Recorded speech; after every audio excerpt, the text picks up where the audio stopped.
agli ultimi sgoccioli della campagna elettorale le proposte per il lavoro del candidato a sindaco Andrea Cirino. Ma intanto abbiamo una città agli ultimi posti con una disoccupazione allucinante, quindi il sindaco deve creare tutte quelle opportunità per dare la possibilità a giovani e meno giovani di poter lavorare.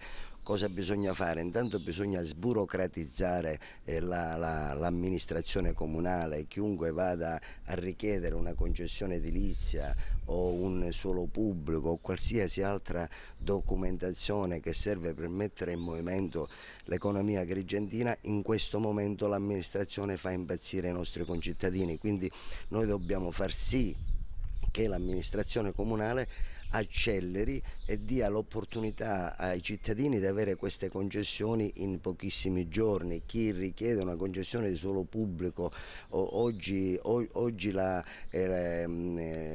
il comune la ridà in mesi e forse anni, quindi non è possibile continuare in questa maniera. Noi vogliamo anche mettere in moto la fiscalità di vantaggio, cioè dare l'opportunità a tutte le attività commerciali, alle attività artigianali, ma anche alle imprese che vengono a investire qui ad Agrigento per dare posti di lavoro, di non pagare la Tasi, l'IMU, il suolo pubblico, la tassa sui rifiuti, cioè solo in questa maniera, cioè dando un aiuto ai concittadini, ai commercianti, noi possiamo mettere in moto l'economia agrigentina. Questo è un impegno che io, se andrò al comune a svolgere l'attività del sindaco di Agrigento, è un impegno che io prendo dinanzi a tutti i nostri concittadini. Noi daremo anche gli immobili che non servono, che sono sfitti, sono di proprietà del comune di Agrigento,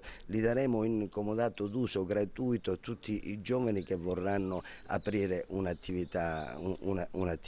Ecco, questo è l'impegno che Andrea Cirino prenderà se diventa sindaco di Agrigento.